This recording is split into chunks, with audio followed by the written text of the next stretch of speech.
Guess what the F in FLOTUS stands for? Hi, I'm Scott Ott, and this is Bill Whittle Now. And Bill, before we got the news that the First Lady and the President of the United States have been tested positive for COVID-19, a story broke on CNN when the woman who has recently written a book essentially betraying her former friendship with the First Lady and has begun leaking out surreptitiously recorded conversations between herself and Melania Trump.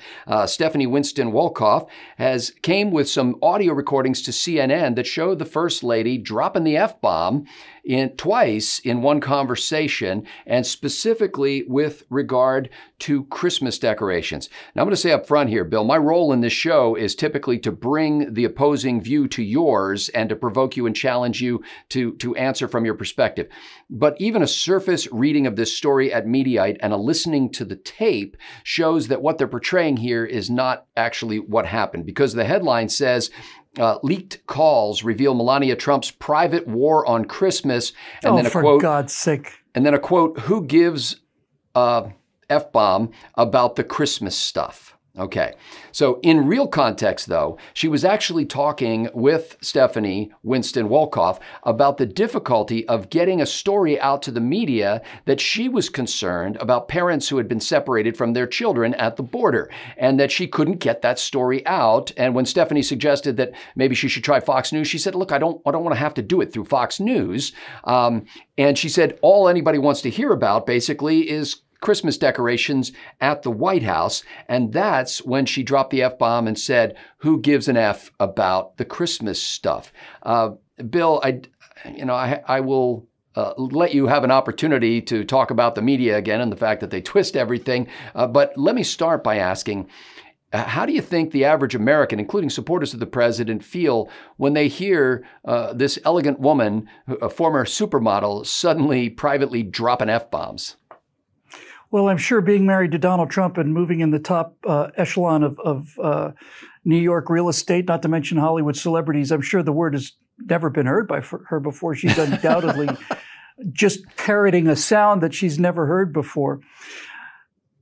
I think virtually anybody who is not predisposed to hate Donald Trump and everything associated with him, even those people, the people who will have the most problem with this will be the ones who tweet about effing Melania and her effing this. So there's that. But I'll tell you what my first reaction was in real time as you're relating the story. What was the name of this woman? Stephanie Winston Wolkoff. Stephanie Winston Wolkoff is a F-bomb piece of ass. I don't think that's helpful. That's how I feel. Anytime you hear stories about a friend or somebody betraying a trust, not even a friend, a confidant, somebody who you trusted, now going public with private conversations in order to either influence the election or make money or both, my sympathy is always with the person who is being, can't really say slandered or libeled, but who is being betrayed. That's the word I'm looking for. So, do I think that this is going to cause any political fallout? I think it's going to make people, I think when people understand what happened, they're going to hate the media even more, because now they're doing this with the First Lady. And I think the idea that they're trying to make this into a she hates Christmas thing is going to simply go right into the same book as the impeachment and the Ukraine phone call and the Russian collusion and all the rest of it. It is an ongoing 4-year coup d'etat on the part of the media to try and destroy people's trust in the president and his wife. And I don't think it's going to have the slightest effect whatsoever. I cannot imagine a single person thinking that Michelle Obama had never used those words before either, or for that matter, Barack Obama, or for that matter, any other adult in politics in this world today. Now, at the end of this audio clip, and it was on Anderson Cooper's show on CNN, Stephanie Wolkoff was the guest on that show. They played this clip, and then I'll tell you Anderson Cooper's reaction when the clip ended. This is the First Lady speaking. Okay, and then I do it, and I say I'm working on Christmas and planning for the Christmas, and they say, oh, what about the children that they were separated? Give me an effing break. Where were they saying anything when Obama did that? I was trying to get the kid reunited with the mom. I didn't have a chance. It needs to go through a process and through the law. And as they come out of this clip, Anderson Cooper says, talk about a war on Christmas. And that's how this is being presented in the media outside of the context, even though they're playing the full clip. And I guess what interests me here, Bill, is that they didn't hide the part of the clip where she was talking about her concern for the mom and her children that had been separated, but they play the full clip and then they tell you what it really meant. Good. I'm glad. Anybody listening to that clip and anybody who heard a transcript of the first one as I did, when you hear the full transcript, you understand completely that you're dealing with an extremely intelligent woman, an extremely capable woman who is dealing with thousands of things that have to be done at the same time. And she is trying to prioritize things that are getting slowed down for reasons beyond her control. And in the first case, for reasons that she thinks is irrelevant. In the second case, for reasons that she thinks is extremely relevant. And if this is how far they have to go out on a limb, then not only is it more evidence of how utterly destructive the media is, not a question of bias anymore. It's now just outright destruction. And it's just another loss of credibility for CNN, as if they had any, and that's fine with me.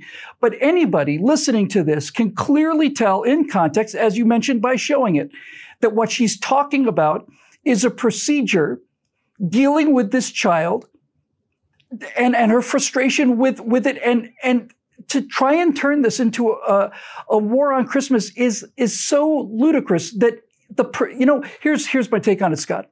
The person who got caught on tape with this is Anderson Cooper. It's not Melania Trump.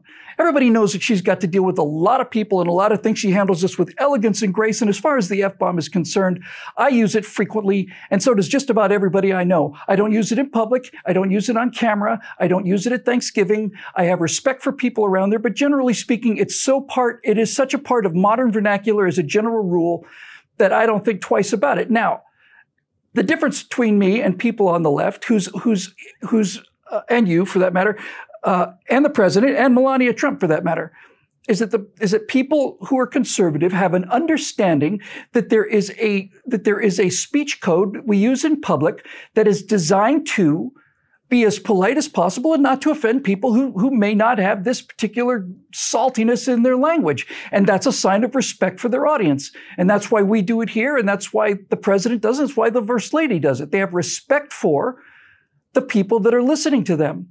But to pretend like this is the first time these words have ever been uttered is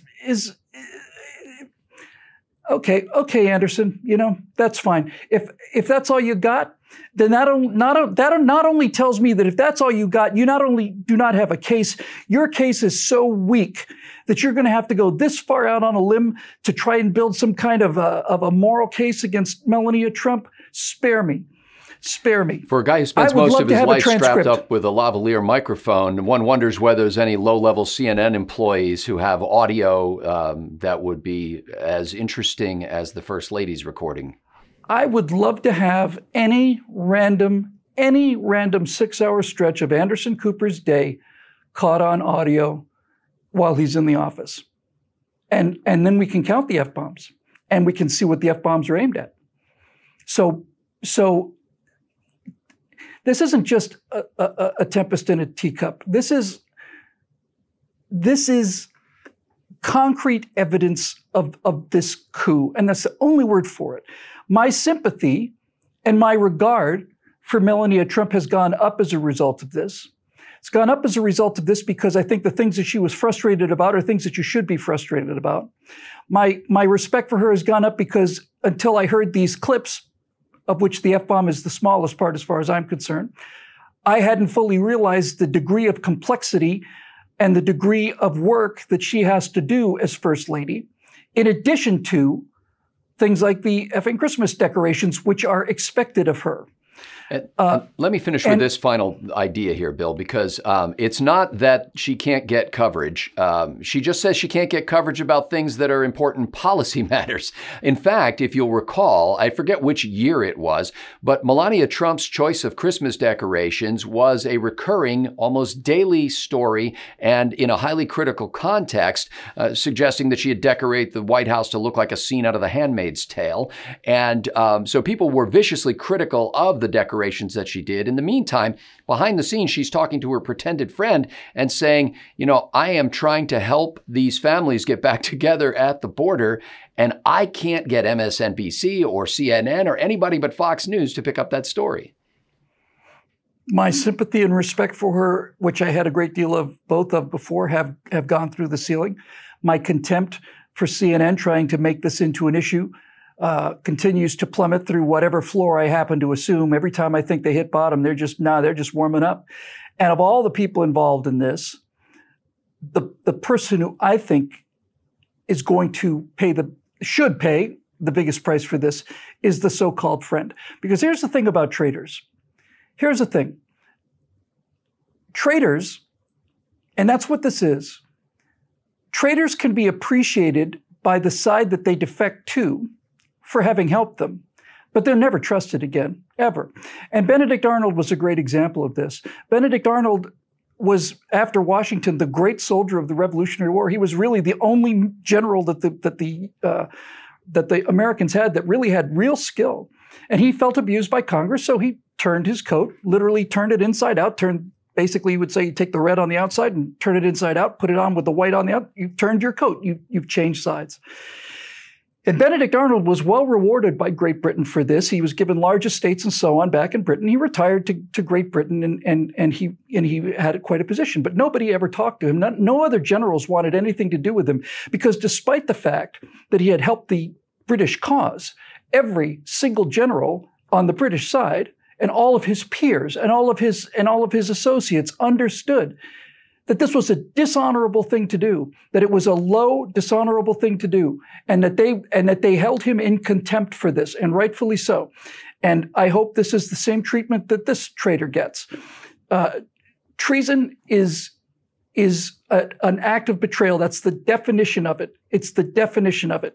And not only do the people who are betrayed feel contempt for the traitor, but the people who the person goes to, who defects to, they have contempt for them too. And that's all that this woman deserves. And I imagine, this is just off the top of my head, but I imagine that this woman is going to have a difficult time finding friends that she can confide in from this point going forward. I was just imagining Anderson Cooper wishing to get Stephanie Winston Wolkoff on his show and saying to an associate producer, look, I really don't want to make this phone call. You contact her, do it in writing in a certified letter. He probably said, I don't want to talk to this FBomb person, do it in writing with a certified letter. But yeah, I think that's exactly right. Ladies and gentlemen, we're grateful for you watching this video. If you're watching on YouTube, go ahead and hit that subscribe button and the notification bell. But I'll tell you, YouTube has really dialed back their notification regimen. And so the only way to guarantee that you actually get updates every time we post a new video, more than 40 times a month at BillWhittle.com, is actually become a member at BillWhittle.com. And that'll put you on our email list, so you'll make sure you don't miss a single one. We can only do this thanks to the contributions of our members. If you want to become one of them, go to BillWhittle.com and click the big green Become a Member button. For Bill Whittle, I'm Scott Ott. Thanks for watching.